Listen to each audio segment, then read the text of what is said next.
Good morning, everyone. We're going to get started. Good morning. Good morning.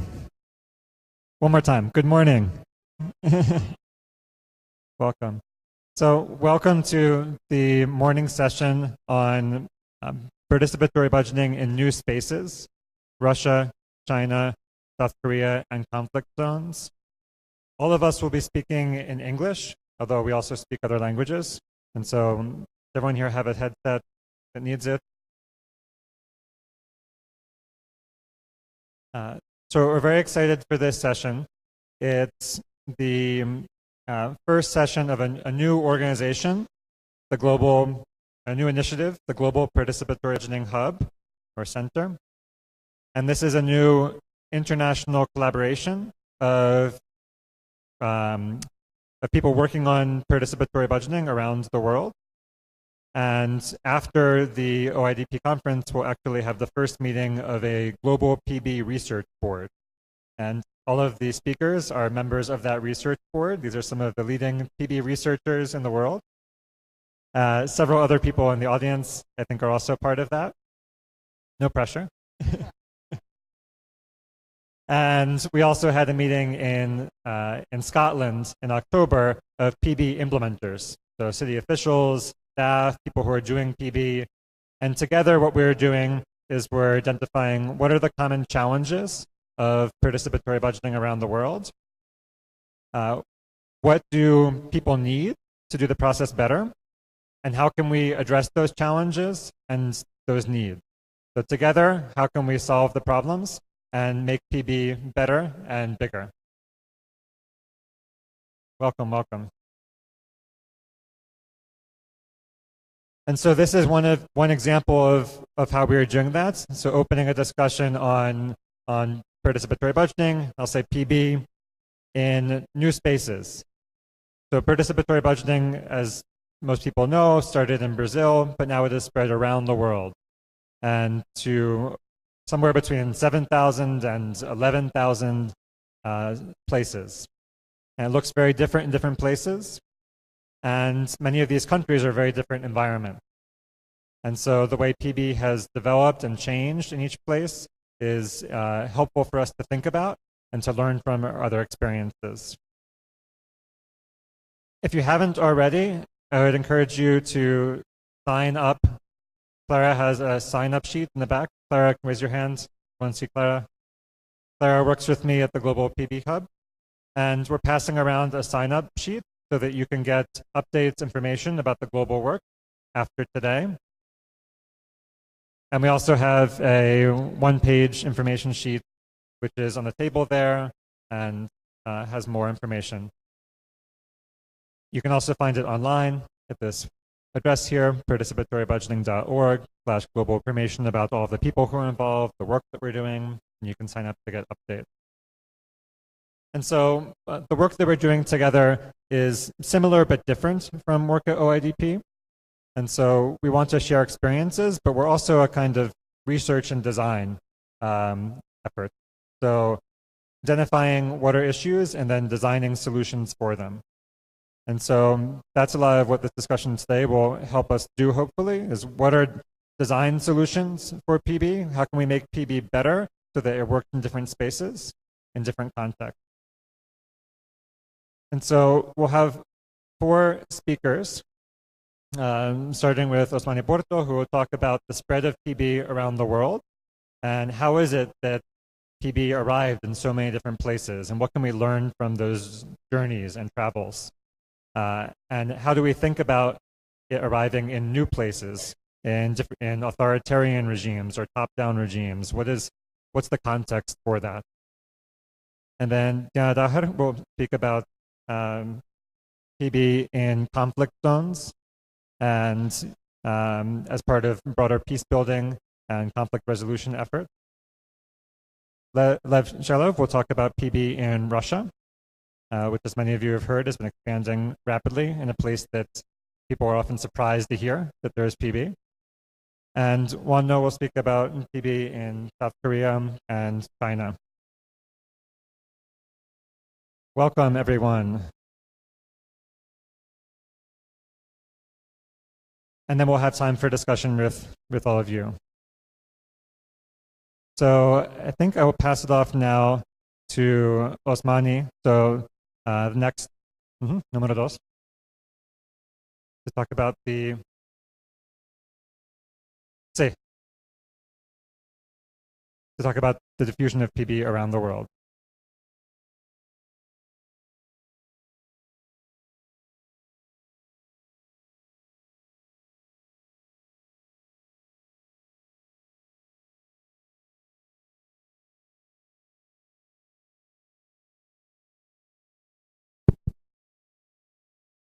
Okay, so good morning, everyone.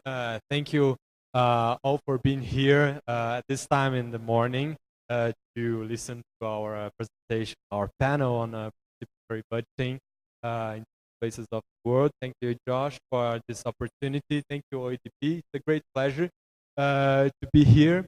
What I'm going to talk about today is the result of 12 years that I've been doing of research about the national diffusion of participatory budget. I published 2 years ago a book called International Policy Diffusion and Participatory Budgeting that had different questions, but basically I'm going to present one of these questions. I'm going to develop one of these questions today, which is how a local policy that was developed in a city in the south, that is Porto Alegre in Brazil, had reached a global diffusion. And my presentation is going to follow 5 movements. So first I'll talk a little bit about the origins of participatory budgeting. I'm going to discuss how I've been following this world traveler. I'm going to present a few mechanisms or forces that have been driving participatory budgeting diffusion. And before concluding, I'm going to talk about the concept of translation, which is related to the adaptation and the modification of PB while it's traveling to different contexts. Next. Próximo. So I imagine that all of you are familiar with the history of participatory budgeting, but I'm just going to tell this story perhaps in a different way. So participatory budgeting was born in Porto Alegre in 1989. It was a moment when Brazil was moving to democracy after years of dictatorship. And participatory budgeting, in a very synthetic way, was a sort of confluence of 2 main forces. The vindication of social movements that wanted to have more participation on the municipal public spending and on public policies. And the political project of the Workers' Party at that time that wanted to introduce popular councils and also to radicalize democracy in the cities where it was governing. So participatory budgeting started as a project to radicalize democracy in the city of Porto Alegre by including citizens and giving them the power to deliberate on budgeting spending. So I have here a few pictures of the participatory budgeting meetings in the late 80s and the early 90s. I can't precise the date, but here is how it used to work. So people raised to select proposals, and it was a practice that was very energetic in the sense that people are here on the tables claiming for their project, their ideas, and so on. And this is how everything participatory budgeting started to gain international recognition, to get onto the agenda a few years after its inception in Porto Alegre. Its first movement towards the international agenda was in 1996 when it was recognized as one of the best urban practices of city management by the United Nations. Later on, there was an important program of the United Nations, the Urban Management Program for Latin America and the Caribbean, that stimulated the diffusion of participatory budgeting in Latin America at the period. It operated in 1997 until 2004. From 2001 and afterward, it was a showcase of the World Social Forum, which was a very important event that was held every year in and then it started to be recommended by the World Bank, which is the main organization is participatory budgeting. In 2004, it was selected as one of the projects to be funded by the European Union with a cooperation agreement between Latin America and the European Union that was designed to exchange knowledge, peer-to-peer knowledge among cities about participatory budget. And then there are more events and more forces that have been driving participatory budgeting diffusion that I'm going to talk a little bit about later. El próximo. So this made that today we have, as Josh was mentioning before, around 11,000 cases of participatory budgeting, both in the South and in the North. And this is very interesting because normally we think that the countries, cities, South, adopting policy produced by the global North. This participatory budget shows that the opposite also happened. Very good.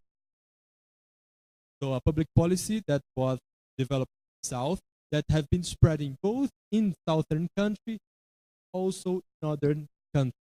So as you know, participatory budget is all over the world. And this is the last survey that we had that was produced by Nelson Diaz and his collaborators at the In Loco organization. And it's a very impressive expansion. So what are the forces or mechanisms driving participatory budget distribution? So in the past 12 years of research, I managed to identify a few of these forces, which basically, I'm not going to talk about all the forces, but the ones that I think that are important here for our debate. So basically the circulation of individuals, the role of international organizations, development cooperation, the role of transnational arenas, and especially the role of translation. Próximo slide. So the first element is the circulation of individuals. So we have been, since the early 90s, different generations of people that call ambassadors of budgeting. You might recognize some of them in this slide. People that have been either recommending participatory budgeting, acting as consultants, doing research on participatory budgeting, that have been stimulating its adoption all over the world. So I divide this into three generations. The first generation, which is basically composed by the mayors of Porto Alegre and their engagement abroad to promote participatory budgeting. The second generation is more a generation of cosmopolitan ambassadors, mostly European, that have been promoting participatory budgeting as well. So you might recognize yesterday open plenary Giovanni Allegretti, also Yves Caban, which represent the second generation. And there is a third generation as well, which is a more recent generation of regional ambassadors of participatory budgeting. Acting, for example, in sub-Saharan Africa, you might know Bashir Kanouté, who is also here at the conference, and is one of the key drivers of the diffusion of participatory budgeting in the region, doing capacity building workshops, training, and so on and so on. So these individuals have been very important to promote participatory budgeting at the global region and regional level. Próximo. Second force driving participatory diffusion is development cooperation, either being done by international organizations as the World Bank and the European Union, but also development cooperation being doing by state agencies of development cooperation. For example, the GIZ, the German Development Cooperation Program, was also an important driver, funding directly experiences of PB implementation in sub-Saharan Africa. Also, the World Bank has had an important role in all the developing different developed countries, and the European Union with this program called the Urban program. So these organizations have been recommending the adoption of participatory budgeting, but also funding directly these experiences. Próximo, por favor. Próximo slide. Próximo slide. Gracias. Third element that has been very important to drive this diffusion are the transnational networks and meetings such as these ones that we are participating here. So there are different spaces which we call transnational arena, where people are advocating for participatory budgeting, presenting their experiences, but also connecting to other newcomers into this realm. And this has been very important. So we had the Metropolis Network, the OEDP, different opportunities, the Habitat 2 and 3. And also another element that has been important is the signing of protocol of cooperation just between cities, just to exchange information and knowledge about participatory budget. Next, please. So in these places, participatory budgeting have been legitimized, transferred, and participatory budgeting had this massive diffusion. So thank you everyone for listening to me, and so I hope you enjoyed the presentation. That's my book, where you can find all the content of this in more detail. Thank you very much.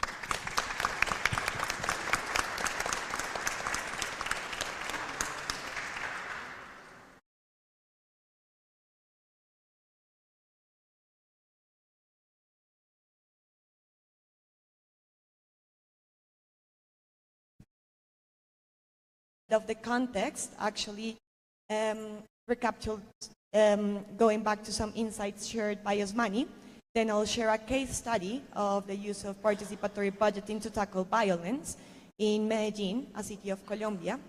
And I'll then draw some key findings from that research and some conclusions that could be useful maybe for other places that are also experiencing a similar situation.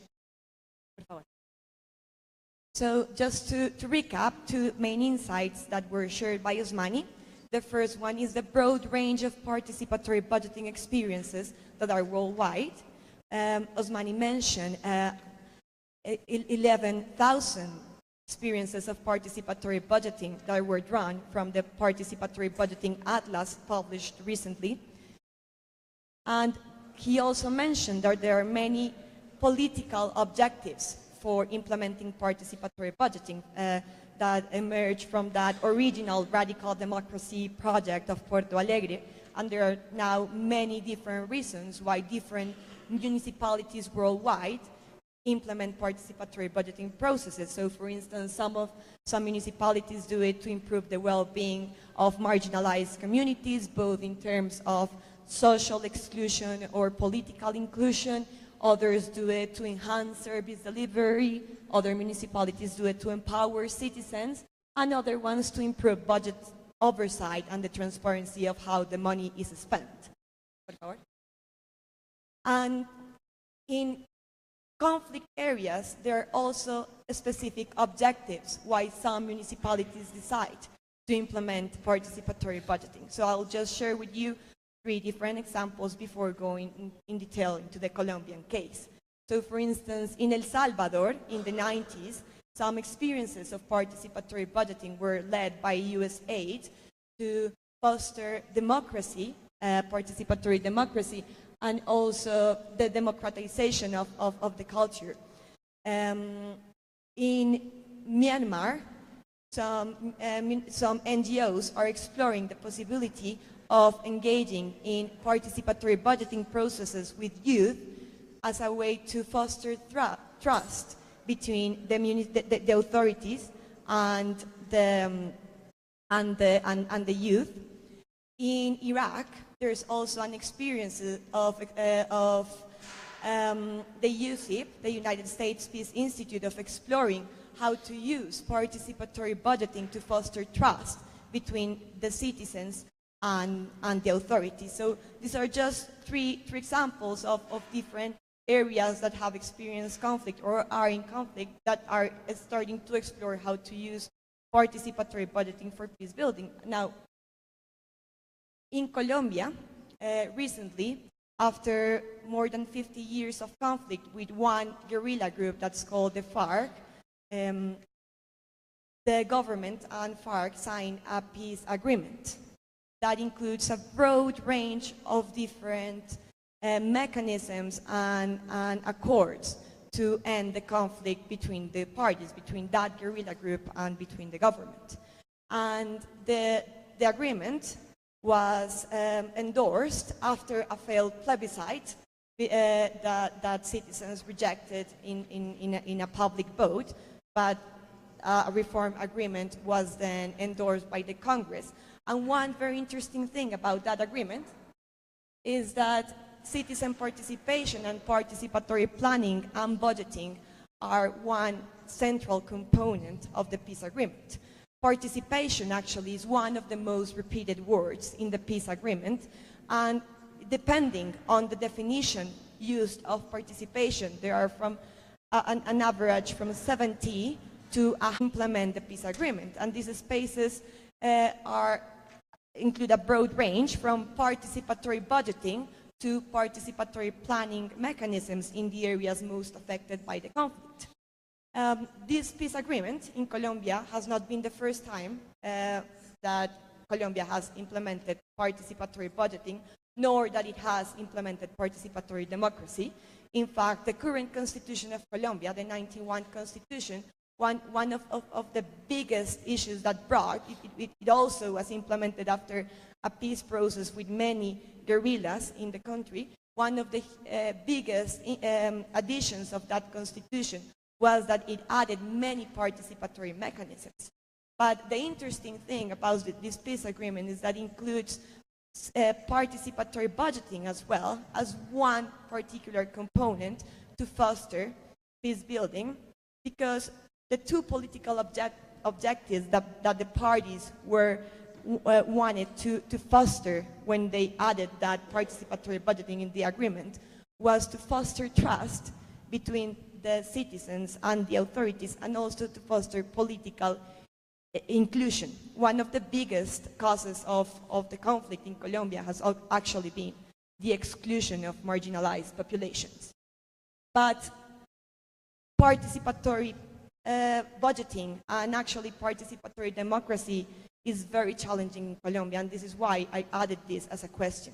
There are many challenges for implementing participation after decades of conflict and a break of social cohesion in many municipalities of Colombia that have lived a struggle and violence for years and years and years. So some of the challenges include a legacy of political and social inclusion that cannot be healed just when adding participatory mechanism. Also, activism is stigmatized, so many people fear sometimes participation because one component of the conflict has included the violence against civic leaders and the activism of people that have been leaders in their communities. There's also low institutionality in many areas of Colombia, low levels of trust between the citizens and the authorities, and a legitimacy gap and corruption that creates a lot of mistrust whenever there's a new policy that wants to be implemented. So with all these challenges, you can imagine that it's a little bit difficult to implement participatory democracy. However, The peace agreement, as I mentioned, was signed in 2016. Since then, due to the renegotiation of the agreement, it has been very challenging to implement it, and there is not a case of implementation of participatory budgeting directly from the peace agreement, but there are more than 50 experiences of municipalities in Colombia that have implemented participatory budgeting. And one of them, which is the case study, por favor, la siguiente, that I would like to now share some insights from, is Medellin. Medellin is the second biggest city of Colombia. It's a beautiful city right in the Aburrá Valley, which is in the middle of Colombia, at the heart of Colombia. It has a population of over 2 million citizens. And one of the biggest insights of the participatory budgeting process of Medellin is that it started in 2004 after a very difficult period of violence in all of Colombia, but especially in Medellin. In the 90s, Medellin lived a period of violence, of urban violence, that included the struggle between both guerrilla groups, paramilitary groups that were fighting to control the certain areas of the city. They were also fighting for some economic reasons. And this coupled with the social exclusion of many people that during decades of conflict in Colombia were displaced to certain specific territories in the city. And during the 90s, participatory planning was a big strategy of many communities in Medellin, especially those communities that were marginalized, to negotiate with the authorities a planning of their...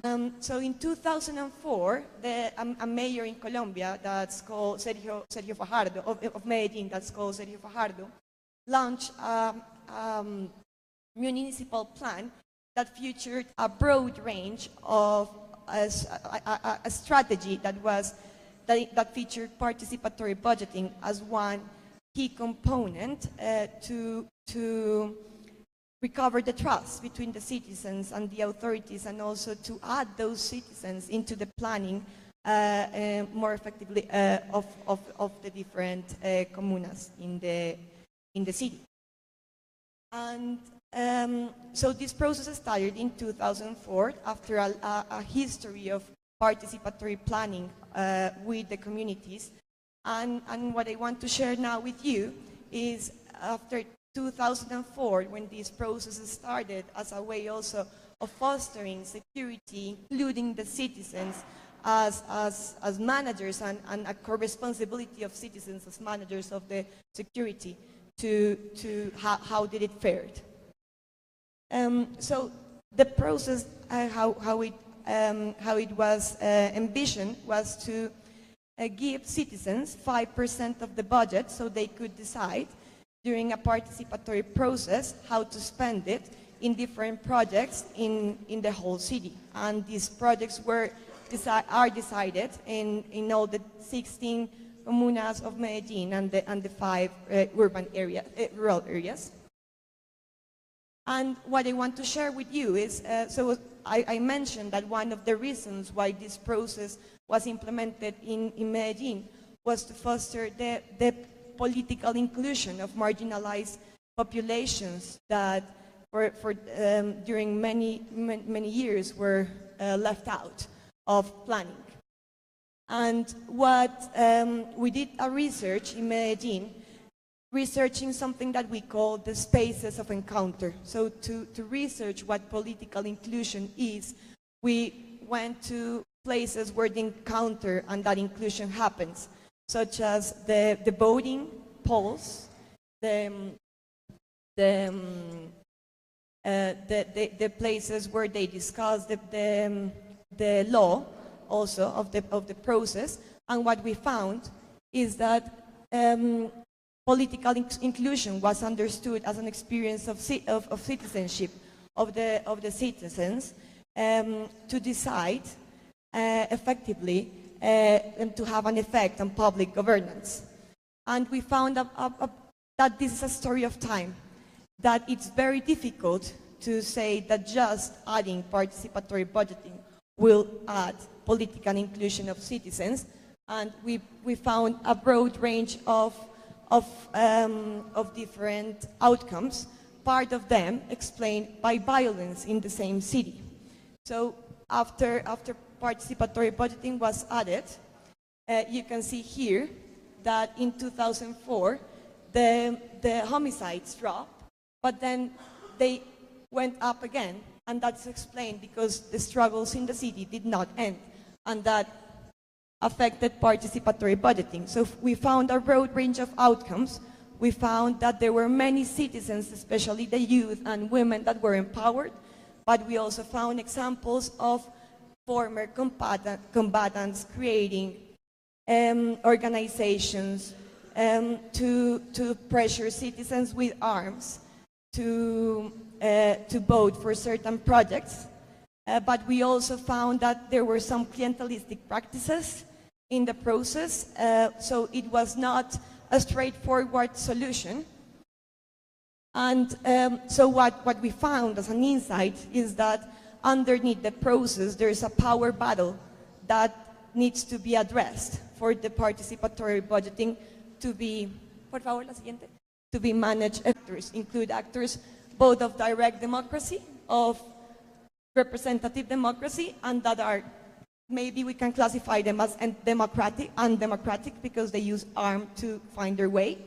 And that power battle affects both the design and how the process is implemented. So we found that those different outcomes that I showed could go two ways, and they are pathways to empowerment and to disenfranchisement. So one pathway could go to inclusion, and another pathway could go to exclusion. And the game changers that we found in all those different outcomes to foster either inclusion or exclusion was how transparent the process is, and how much competition there is between the citizens and the different actors in the process to really be able to exercise their citizenship in the process. And whenever there's inclusion, we found that there's a constant of discussing a school of citizenship and the use of participatory budgeting to learn democracy. So as key insights, basically what we learned from this case, which is an amazing example of using participatory budgeting during a long term of time. Medellin did have something very important, which is that it was part of a security strategy to understand conflict zones. Acts is important to unpack what peace means, and peace building is not a linear process, and basically building trust and creating a democratic culture takes time. So it's very important to bear that in mind whenever implemented this kind of process. So thank you very much, and I will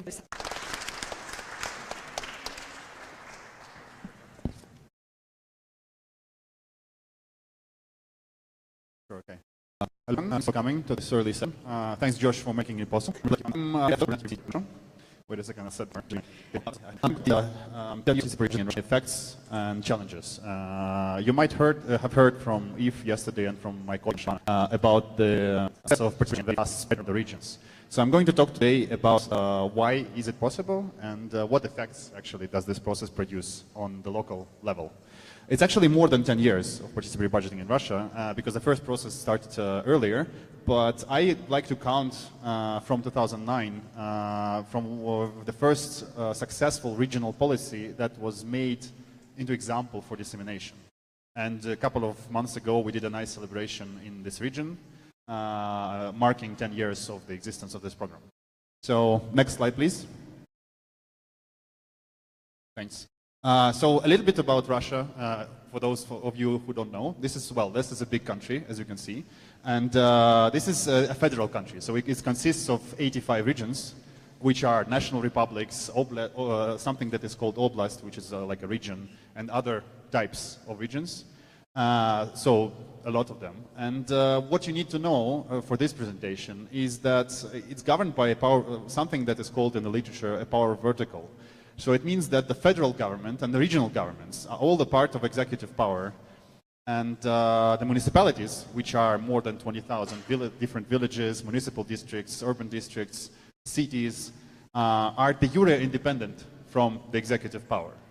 And they're called in the constitution institutions of self-governance. But what happens de facto, I will explain a little bit later, but this is just the entry point for you to understand how the participatory budgeting works from the regional level to the municipal level. Next slide, please.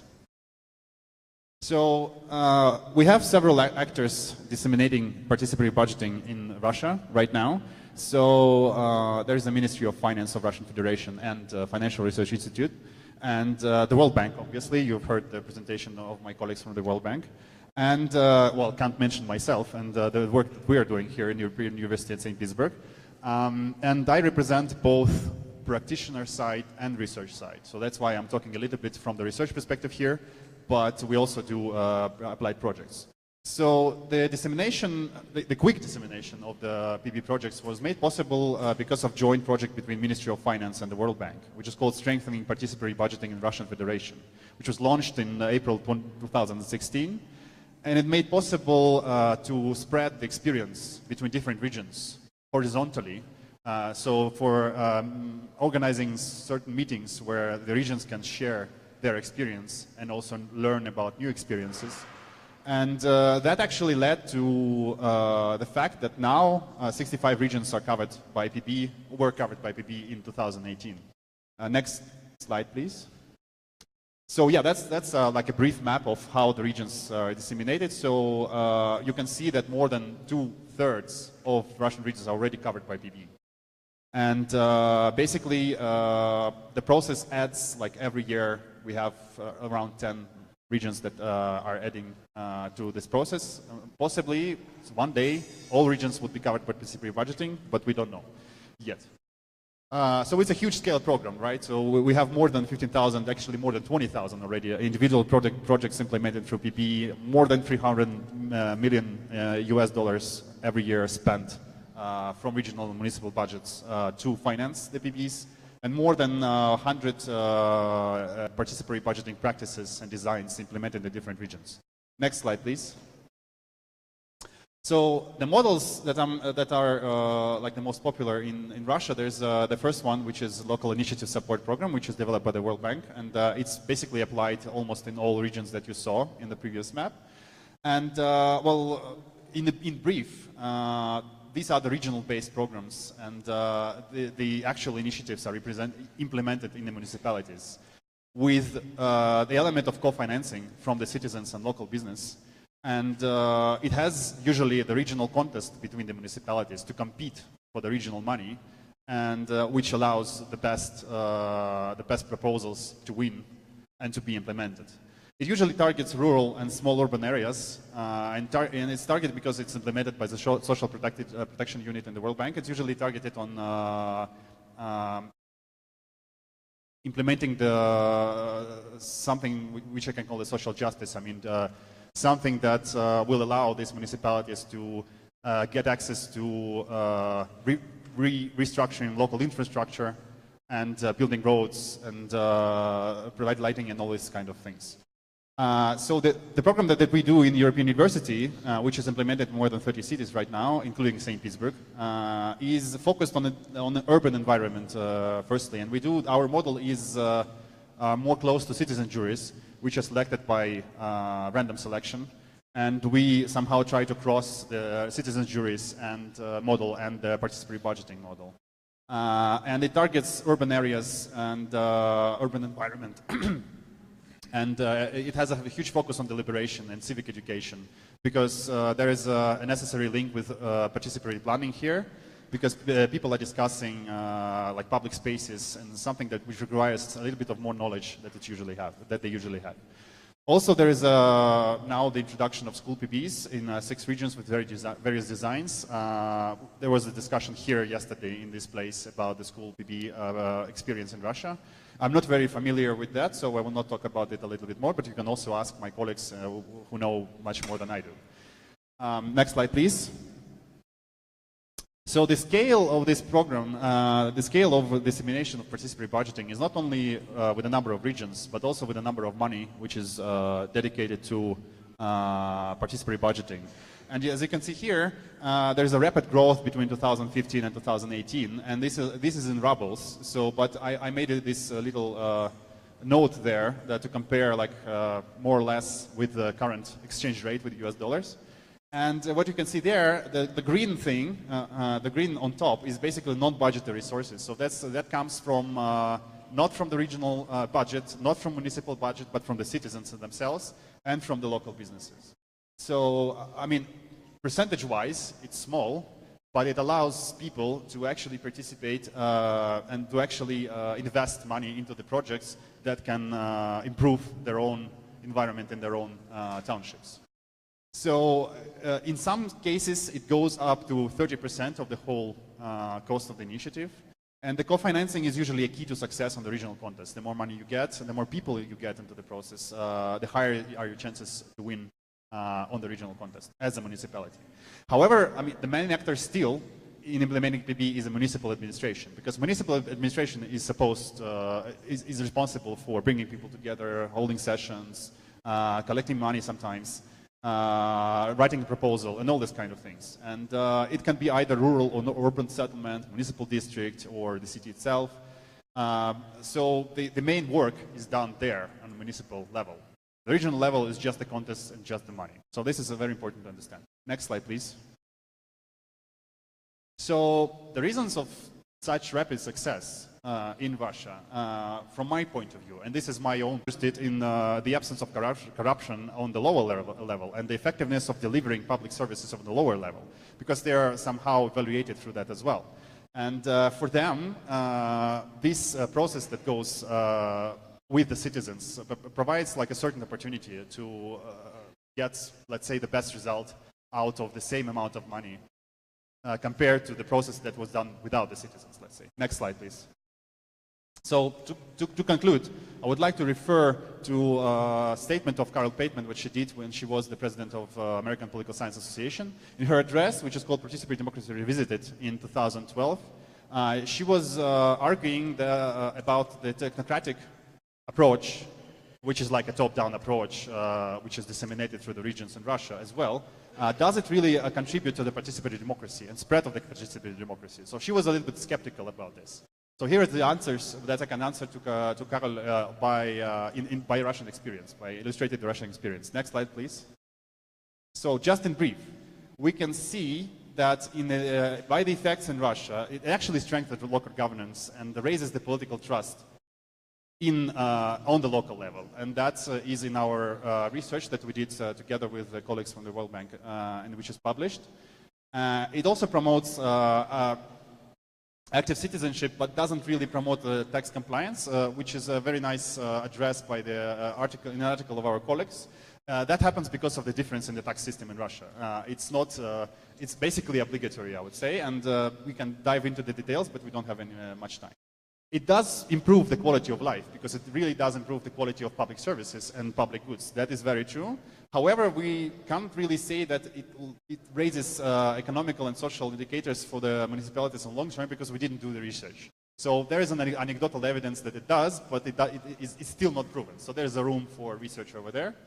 And for the democratic development, in terms of, I would like to refer, like, for example, to people like Michael Warren or Bao Ganghe, who write about the authoritarian deliberation in Russia, or in China, sorry, and how it can influence the political regime or changes in the political regime in the future. I wouldn't be so optimistic as them, because the PB in itself actually targets the local level much more than all the others. So it does prove, it does bring the changes in the local level, but it's not focused on any other levels that we can do. So this is the effect that probably wouldn't take place in Russia. Okay, thank you very much for your attention. Hope to enjoy the session more.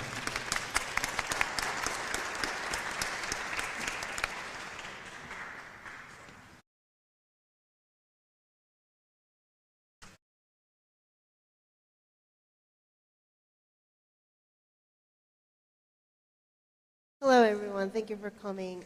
My name is Won No. I'm originally from South Korea and now working in Shanghai, China. It's my second year.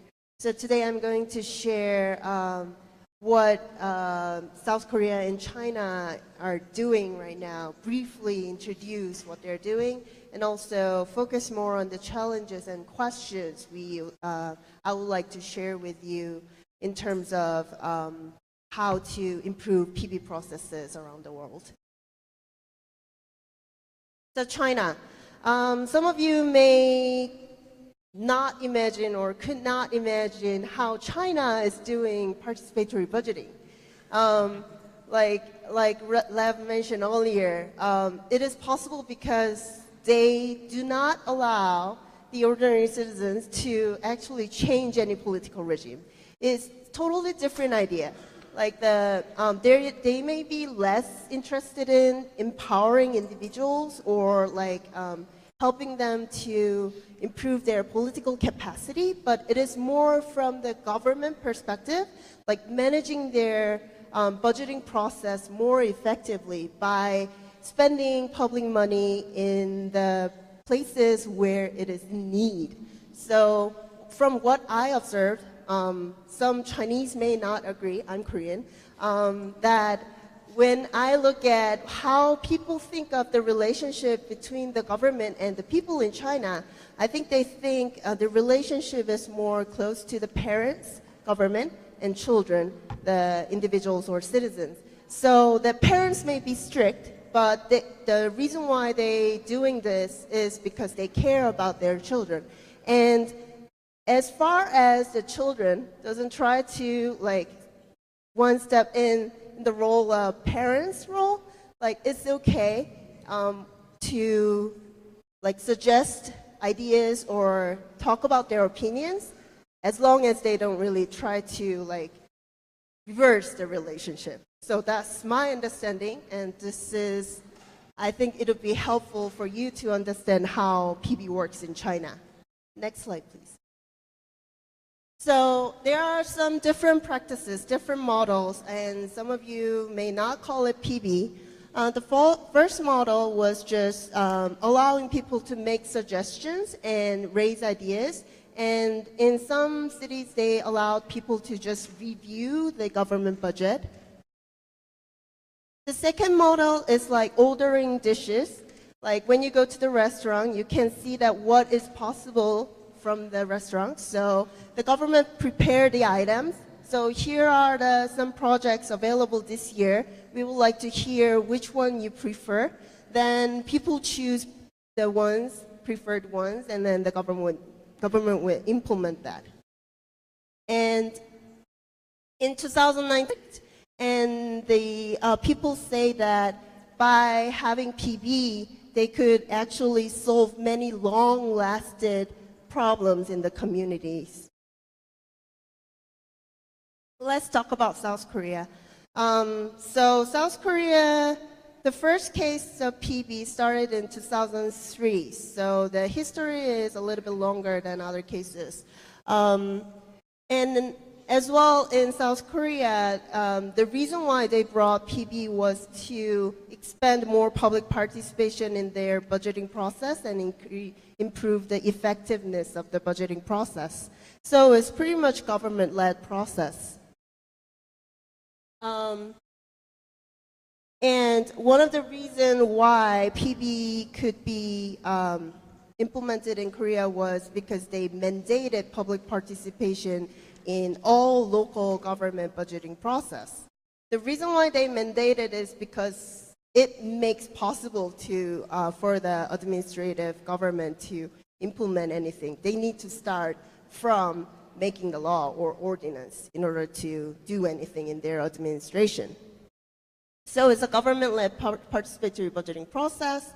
The city government of Seoul, in Seoul there are 25 autonomous districts, and in the Seoul process, it is similar to what we call PB, like people make suggestions and then they review and discuss the projects and ordinary people come to vote. But the reviewing proposals is also done by the ordinary citizens who are about 250 and 300 committee members. They are grouped in different themes like sports or health or welfare, those kind of different themes they are interested in. And since 2015, they've been doing the final vote using their mobile device, so they call it M-voting. But the question is, when they do PB, when those committee members come to the PB process and review the proposals, they started to question whether they are really having deliberation in the process. Because when they review the proposal, what they discuss is whether or not this project or this program is really needed in this particular neighborhood or not. Whether it is necessary or urgent or appropriate. Those are the things just that people discuss in the process. So people in the PB process started to question whether we are really doing a deliberation in the process. And the second thing is those committee members, because they need to review hundreds of proposals, what they do is coming to the city government after like 6 p.m. or 7 p.m. and then like review and discuss those proposals for 3 or 4 hours. So like it takes really a lot of time and effort for them. It's not just one day thing. They like meet several times, sometimes like more than 10 times in one cycle. So it requires a lot of time and efforts for them to devote in the process. And because of that, it really hinders the participation for other people who have like family or who have work in the evening. So there are maybe like not intended but discriminating the participation for certain type of people. So how to involve more people from the grassroots became another question, like big challenge for this whole case as well. So what Seoul PB did in 2019 was like adding one more program that called deliberated budget. So since 2012, they were doing what they called citizen participatory budget. And since 2019, in addition to citizen PB, they added deliberated budget. The idea is they want to go beyond of doing citizens suggesting ideas and voting for the projects. They want to involve more people in the other normal budgeting process of the government, like involving more people by allowing them to impose some important question they want to see in the long-term planning of the Seoul city budgeting process. So earlier I mentioned that they wanted to see more deliberation. And when they discussed the projects, they would just focus on whether or not to install this project in this particular street or particular district or not. But what they do in the deliberated budget is letting the people to talk about the themes or issues or problems they want to solve. So instead of just talking about whether or not to install this, they would try to raise up what kind of problems they would like to solve. So instead of installing security cameras on the street, they would do, I would like to live in a safe neighborhood. Or more particularly, I would like to live in a safe neighborhood where my kids would play on the street safely. So those kind of things are what the Seoul city is trying to do in the deliberated budget to facilitate deliberation more. And also expanding participation. So like this is what we call PB, proposals and implementation, but they would like to involve more people in the government designed regular projects. So in order for the local government to implement any type of local projects, they should involve public involve the public and let them review the proposal and then go to the field and then like discuss the project and get actually the approval from the citizens. And also other budgeting processes than formulation, meaning that PB is mostly involving people in the budgeting formulation process, but further, when the implementation process and the monitoring process, they would like to involve more people in the process. So, like compared to Colombia, what Korea is doing, like having all the processes institutionalized. And institutionalization is not bad. Like it would make the purpose more clear, it may make rules more clear, and also it could increase its continuity. But when there are too many committees and when there are too many programs and rules, people may get confused. Like let's say I'm an ordinary citizen that I learned about the PB project and I learned that the government is allowing more participation, but like when I see all the different programs and rules, like I get really confused and I have no idea, so I may just give up, it's just too much. So like we would like to, they would like to see how much institutionalization can actually facilitate participation and how much flexibility they should have. And also, when the public officials are not really into public participation, it's really a big burden for them, just too much work for them because they need to work over hours in the evening and even in the weekends. So they would like to see how to provide some incentives for those public officials who are not really into public participation. And these are the challenges I would like to think together with you. Thank you.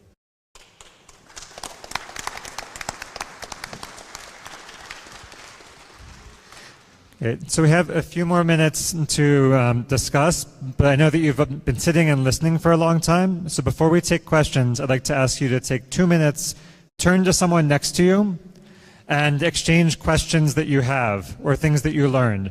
So find someone next to you who speaks the same language and exchange questions or things that you learned. Then we'll come back together as a group quickly for a round of questions. Okay?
For 1 minute. So if you see my hand up, can you raise your hand? If you see my hand up, raise your hand. Hands up. Hands up. Hands up, mouths closed. Hands up, mouths closed. Great. So we have time for one round of questions. So if your partner, someone that you were talking with, had a question, not you, if your partner had a question that you thought was very good, I'd like you to repeat that question. If someone that you were talking with had a question that you thought was very good, could you share that with the group? So who here heard a very good question from their discussion with their partners? All of you had awful questions? Okay, so we'll take 1, 2, 3, 4. So we'll take 4 questions and then responses. Okay. Hi, how are you? My name is Diego Garcia. I'm the Director of Citizen Participation in Guadalajara. It's a city, the second largest city here in Mexico. I was talking with some of the people that came from our direction, our area, our government, that work with us. They're here. Levanten la mano. All of them came because they wanted to learn. That's really great. And the question that they have is we've implemented participating budgeting, PB. I'm going to say PB to short it off. This is our 5th year that we're going to do it in January, February, and March. We do it in 3 months. And last year we had 196,000 people that participated. And it's a lot. It's a lot of effort. And they do it. They do it on 3 months every day. They didn't understand specifically for you. They didn't understand what you meant by deliberating process. They know what deliberating is to deliberate something, to go further. But what do you mean? How do you take it to the next step when they ask for a camera for security? But what do you do with it? You just take the note, the question, that's it, and the answer and deliberate, and you don't take it further? You don't do it at reality? That's what I wanted to know. Thank you.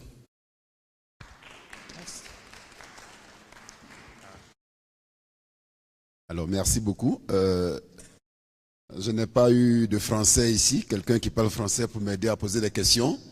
Donc, je suis resté seul avec mes questions. Donc, je pose mes questions. Alors, je voulais dire merci à tous les intervenants. Et puis, poser des questions aux présentateurs de la Russie. Alors, je n'ai pas bien perçu la contribution, la participation des populations dans tout ce qu'il a présenté. Je n'ai pas vu l'implication réelle des populations dans le processus BP. Ensuite, dans son intervention, il a toujours dit que la sélection des villes se faisait au hasard. Alors, si la sélection des villes se fait au hasard, quelle est l'importance de la décision politique des élus locaux pour l'implémentation du budget participatif dans leur ville? Puisqu'ils doivent être ceux-là qui prennent la décision pour l'implémentation du budget participatif.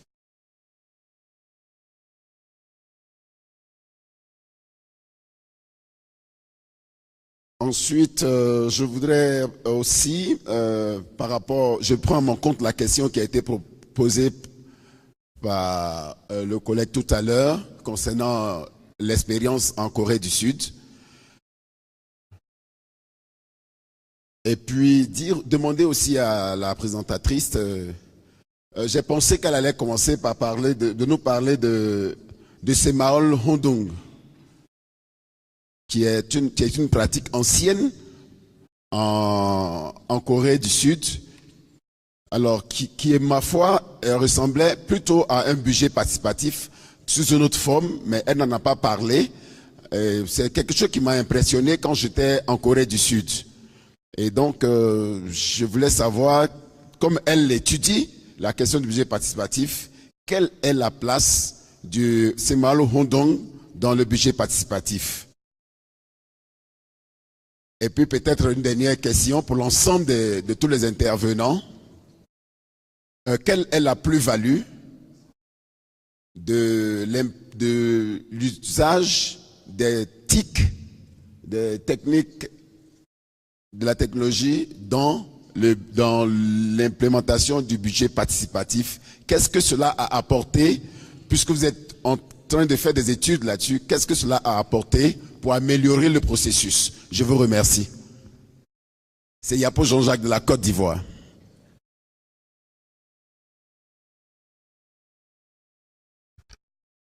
Eu vou falar em portunhol.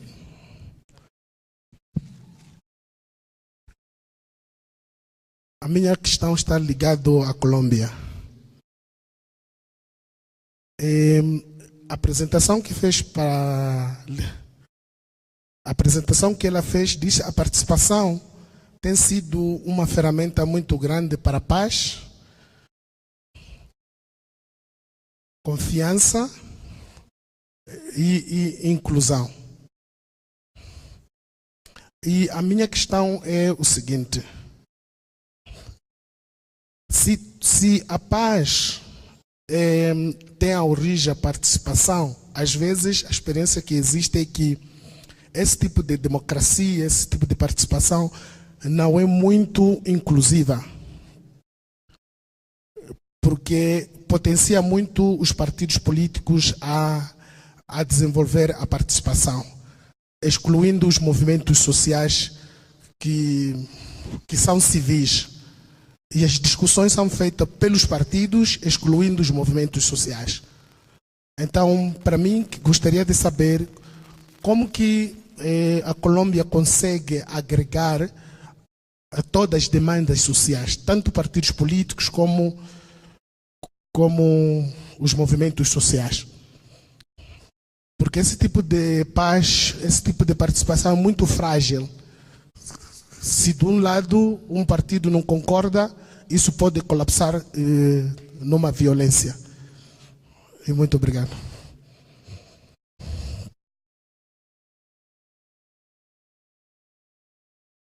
I think we have one more question over here before. Yeah. Thank you. My name is Mauricio Maldonado from the state of Jalisco, from the state government and the Secretary for Planning and Social Participation. And I have a complementary question that the one who made Diego from Guadalajara. And it's very specific. How do you it's very interesting that you mentioned the public debate from the proposals, but how do you translate, when you debate themes, how do you translate it to specific projects? Because at the end, there's a budget, so a budget runs on projects. How do you make that translation? Great. So let's go down the line, and if you want to respond to at least one of the questions, whatever one you think you can best respond to, and then we can pass it down. Okay, so thank you very much. I got only the general question, which is the role of ICT, technology, information communication, if I understood correctly, on participatory budgeting. What is the added value on that? And this is it's kind of evolving process on society and also related to participatory budgeting. So if we go back to the picture I showed in the beginning of my presentation, for example, of participatory budgeting in the 90s, with people raising hands and using this type of method for deliberating. Nowadays, you have other options of deliberations, which include ICT. So ICT is very useful when you have a high number of participants. I've seen this being used in the case of Guarulhos in Brazil. It's also interesting when you have territory which is very vast. For example, and without communication, there's an interesting case about the Democratic Republic of Congo and the use of ICT and how people who lived far from the municipality could have access through digital to the message to the public officials and public authorities and the municipality. Also for the new generations and young people who basically are all interacting every day more on the cell phone and so on and so on. It's interesting to include the new generations. But of course there are also pitfalls with the use of ICT and participatory budgeting process. So I think this is... Thank you. I'll answer the question about Colombia. Thank you very much because it allows me to go into more detail about the power battle that I was discussing, which is precisely what you described. There's a clash between both political parties and representatives of representative democracy and people that are not part of that representative democracy, that are more organized in social movements or that are social leaders, and that clash between those different interests is part of the participatory budgeting process. It's part of the power battle that is in place. And one of the difficulties of the process is exactly how to handle that power battle, and something that the participatory budgeting process of Medellin has done in a very interesting way is to change its regulation as well to manage more effectively that power dynamic. So sometimes for the better, and sometimes maybe it has also affected the interests of some people that are not very happy with the changes of regulation. So that's why I talked about exclusion and inclusion, because sometimes people that are already in the process don't want newcomers to be part of the process because they are already well off, and that's part of the clash. And that's why both the design of the whole process and how the implementation goes is crucial in how to handle those power dynamics and the outcome of the process. And the same goes with the technologies. Technologies alter power dynamics. Some part of the research that I discussed was also to understand better the effects of technology in these dynamics, and something that we that came through is that the way the technology is designed and implemented also affect those power dynamics, and could also affect the relationships between both the democratic actors that are both direct and or representative democracy, and also some actors that are more in violence. Yes, thank you for the questions. Well, yeah, my presentation was a little bit more about the effects and about the spread than for the actual participation. So I'll get a chance to elaborate a little bit more about this. There are various ways how people participate in different programs. I think the most common option is the community meeting, which basically makes a decision. But the initiatives and the ideas can be proposed by like individual citizens or initiative groups, or like some organizations who can actually bring the question into discussion. So the community meeting also can vote, or the vote can be outside of the community meeting with the community itself. And I mean, there are various ways how to do it. So people usually participate in, first of all, the agenda setting, then the setting of priorities, and then voting actually for the set of priorities that was elaborated. And the second question was about the random selection of the citizens. I'm not entirely sure I understood correctly what the question was, because in random selection model, the participation of citizens is a little bit different, and it's more focused on deliberation itself. So that brings me to the question about deliberation. Like, what is the importance of it? And we use random selection, not just to avoid the situation when the same people every year participate and participate and participate. They are just the same people who propose initiatives, the same people who get the ideas. And all this kind of mess may be created by people who sometimes seize control of being the representatives of the community. We want people who actually can come with fresh mind and with a focus that they have maybe, but they never discuss it with anyone. And that's the point of random selection. And the organizational discussion after the random selection actually allows us to build the deliberative process which one was referring to in her presentation. So basically people should think, from our point of view, should think about the problems itself but not the solutions in the first place. So when people go and say, yeah, we need some cameras, well, does it really solve the problem? That's the question. So, and we, and people who facilitate the process or other citizens can ask the questions like, do these cameras really bring something more about the security of the place or not? Maybe you should do something else. Maybe you should do some more lighting. Maybe you should do something, different measures that can make the place more safe and not only the cameras. So that's the point of deliberation, basically, to find the right solution which actually suits the group, the community, and actually solves the problem more effectively of that. And the last point about ICT, yes, obviously, just my point of view, that ICT is a very important part of public participation, but it's not the solution and not the cure by itself. Without the offline meetings, without face-to-face talking with people about the problems, you really wouldn't get the solution, the effective, the optimal solution for the community as well. There are some cases in Russia when the ICT, like for example the messengers are used in order to communicate between people because they're really far away from each other. So it's really tough to get them all in one place, and it happens maybe only once when they vote. So in this case, yes, deliberation can happen over the messenger, for example, or over some online platform or the voting platform. But ¿Hablas inglés?